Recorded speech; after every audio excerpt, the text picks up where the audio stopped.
You're gonna be okay. There are black peppercorns in our gin and tonic. Mine have tadpoles. And it's delicious. It really is. Kurt's freaking out though because he keeps swallowing the black peppers, and he thinks for some reason that it's going to be detrimental to his health. And I'm assuring him,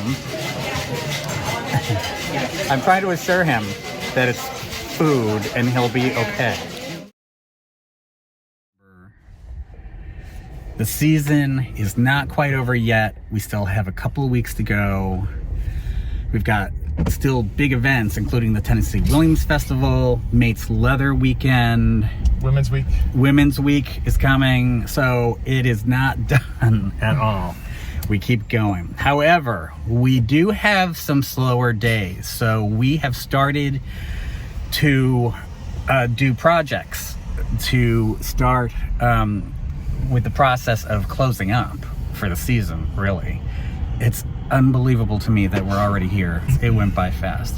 But so we are, as we often are, on the way to the hardware store.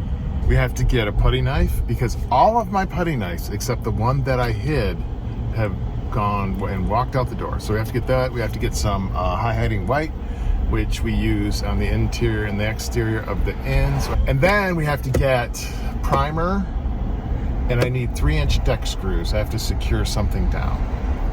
And that's it. Kurt, why you said that stuff gets taken, right? Yeah. Explain that. Why does stuff get taken, Kurt? It started about 11 years ago, the day after we bought the inn, and we had contractors there. And it's not always on purpose. It's just by mistake sometimes. But, you know, they're on a job site, they don't have something, and I have 2 workshops. I have a workshop at each inn. And it's got all the tools, all the screwdrivers, cordless stuff, all that kind of stuff. And they just pack it up with their stuff and off it goes, which was no big deal because for a long time we had just one contractor that we used. So, and when I saw him using something of mine, I would say, by the way, I think that's mine. Oh, okay. So anyway, so we got some of it back, but now that we've switched to multiple contractors, it just happens. And Cory keeps saying, put all your stuff in cabinets, but there's so much stuff. I think that this wouldn't sit in Kurt's craw so much, except that he got, after his father died, he got a lot of his dad's tools. And so some of the things that have slowly walked off our properties had some sentimental value to Kurt. That's true. Yeah, so I think that makes it a harder pill to swallow. But of course, you know, this isn't happening intentionally. This isn't, people aren't trying to steal our stuff. It's just, you're working with a lot of tools, you're doing a project, you borrow something of ours, and at the end of the day, you're tired, you want to go home, you clean up your tools, and you go, and stuff goes missing. The same thing happened. We've had all kinds of stuff that just disappears from our properties. One year we had a hose disappear. Seriously. Somebody stole one of our hoses. Oh, really? Yeah. Oh, no, that was a guest took that. Yeah, a guest took This that. wasn't a contractor, so. We still don't quite understand why a guest would take one of our hoses. She also took, no, it wasn't, I don't know if it was her, but we had a guest that was a kleptomaniac for a while. She took the finials off lamps. We're going, really? You know. She did. Really? The towel rack is being dismantled. It's the end of the beach season. We're taking advantage of having a little lull in our bookings right now to do stuff on the outside. It's nice out, and pretty soon it will not be nice out anymore. We're scraping the stain, and we're making it look pretty again. We're adding new stain. There are more staff here today than there are guests. All right.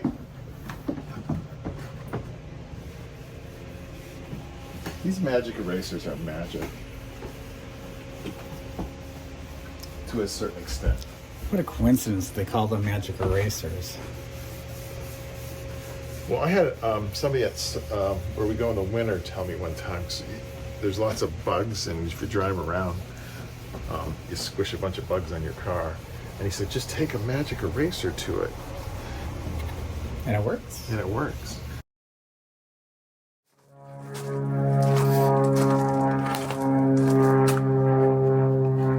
What did you do wrong?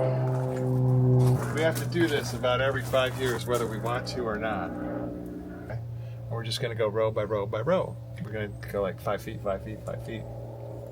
And nobody except me and Spooky wants to get on a ladder, so we'll have to do the top. But I don't want Kurt up on a ladder that high. I won't get on a ladder. He's a man of a certain age, and frankly, I can't do it without him. The more Cory ages, the less he lets me on ladders. I don't know what it is. If Kurt got on a ladder and something happened, what would I do? What would I do? I can't do this without him. Not only can't I do the businesses without him. Wait, what? I'll show you how to make a martini. You'll be fine. You'll be fine. God, it ain't that tough. He said he'll show me how to make a martini. You can live without me then. No, I can't. All right, well, you continue to have fun. Okay. This is the time of year where things begin to slow down. I have to admit that I've been a little depressed. I've been a little depressed. We had some really bad weather, and it was cloudy for a couple days and rainy, and that started me down the path of being in a bit of a funk. I'm feeling better now, but I always get like this. I always get like this as the season comes to an end.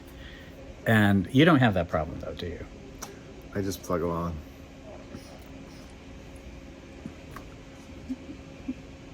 We got our kitchen guy scraping and priming, and we got Spooky priming and painting, because we just don't have enough guests to warrant having a bunch of staff here. So we do that. We repurpose people so they can all keep working.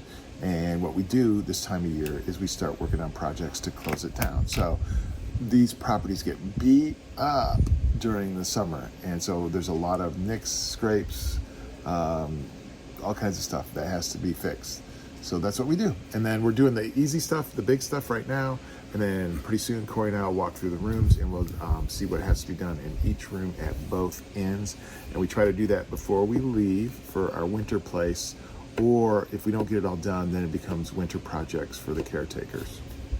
We walked in this spring, everything looked so perfect. We had worked our butts off. And you want that again next year. Yeah, because it makes it so easy. Just you hit the ground running, and you know, you feel good about your property, because we don't have a lot of plants up and stuff when we first get here. But I mean, everything otherwise looks fantastic. Like right now we're cleaning carpets, which we'll do again, but probably before we go, and then we do again in the spring because they sat over the winter. We're concentrating on this one, as we always do first, and then we'll move over to charm.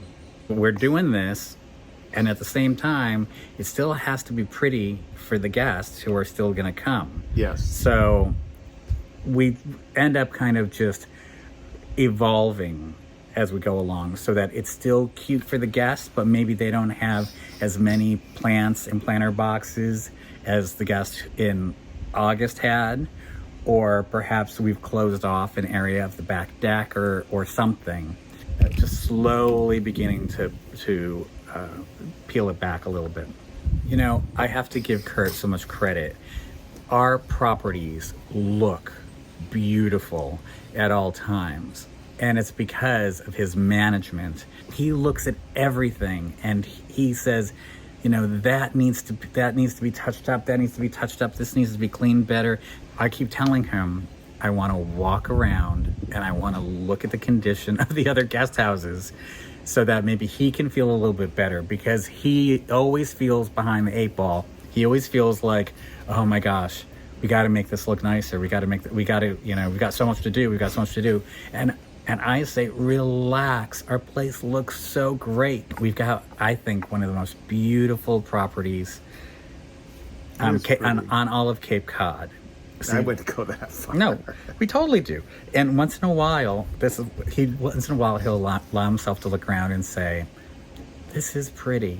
This is nice." I always tell the people that help me with my maintenance, this is not a business of what people see what you don't do, not what you do. So they'll see a bunch of grossness, but if it's beautiful, that's the way it's supposed to be. And I'm using my magic eraser everywhere. See? If you don't use magic erasers, you don't know what you're missing. Yeah. And you can buy these by the bulk, and they're relatively inexpensive. And they're not called magic erasers, they're somebody else, but they work just as good. I've tried them both. So.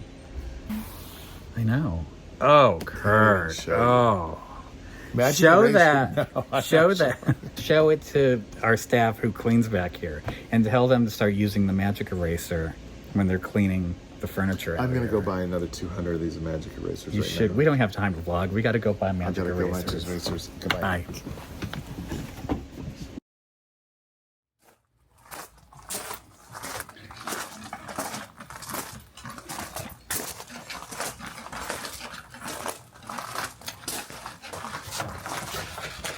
They're all working till midnight. Right? These are a New England staple. They're called cedar shakes. The shingle is all the same size. Shakes are all different sizes. We've got some on the other side of the house that are almost 150 years old.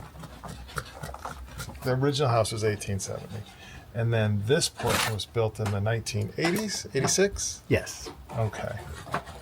So what we're doing, what we have to do every once in a while is scrape and prime and paint these cedar shake. A shake is different than a shingle. Then a shake varies in width. And they're actually quite long. Like you only see this, but it actually goes, I think, about another 1.5. And they all vary, so no lines line up. So water just drizzles down, can't infiltrate the side. And so I don't know why they use these so much. We've actually had international travelers ask us, like, what the heck is that? I don't know why they use them so much in New England, other than probably they didn't have big, long spans of wood, to make lap siding. Lath siding.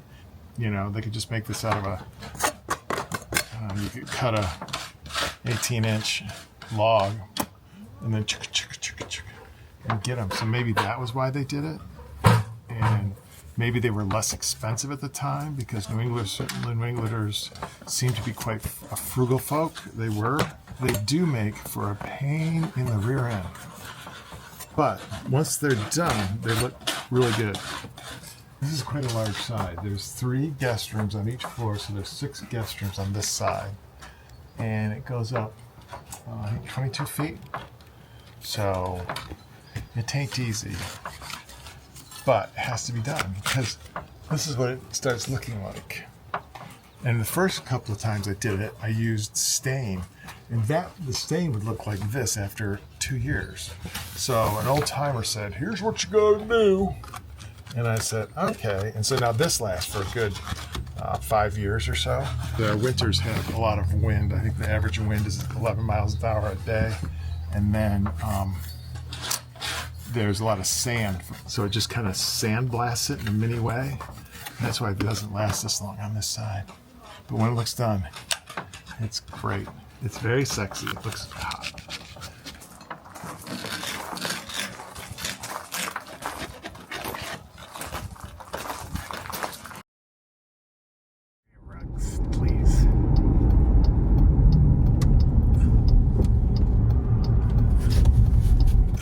We have closed 7 Central for a couple days, and so we are taking the opportunity to go just out of Provincetown to a place that I would almost say is a local secret, only because tourists either can't get here or it's just not on their radar screen. But we're at Montano's, which is an Italian restaurant just out of Provincetown. Where is it? Just out of Provincetown. Where? On Route 6. No, it's in. I'll say it because you don't say it right. Churro. He says true row. No, I don't say churro. You just did. I say churro. It's churro. Churro. Churro. Churro. Churro.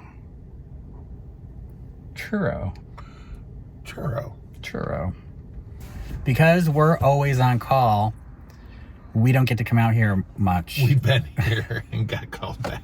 We got all the way here, Ordered a martini. waited for a table. We're seated, ordered a martini, and there was a lockout. So our lesson learned from that experience is that we can't come to Montano's when we have people in the guest houses. So Charm is open, 7 Central isn't, but we've got staff at Charm to handle stuff.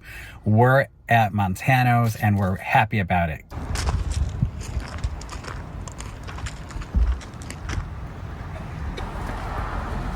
They've got a new front door.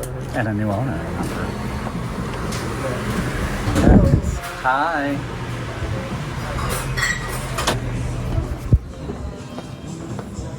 Perfect.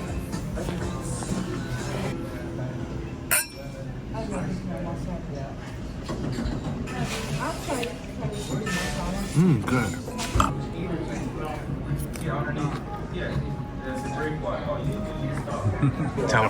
Tell us what you got.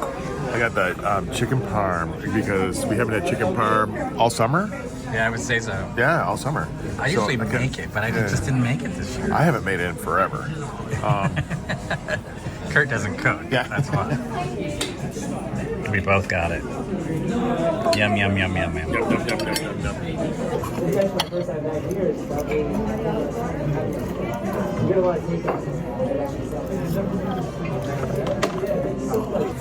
Look at that. Okay, Kurt, what is this? This isn't on the menu, so you have to ask for it. They took it off the menu a long time ago because the waitresses have to make their own desserts here, or they have to cut them or whatever they have to do. So this was a pain in the ass, and so we always tip a little bit more when we get this because it's great. It's a hot fudge sundae.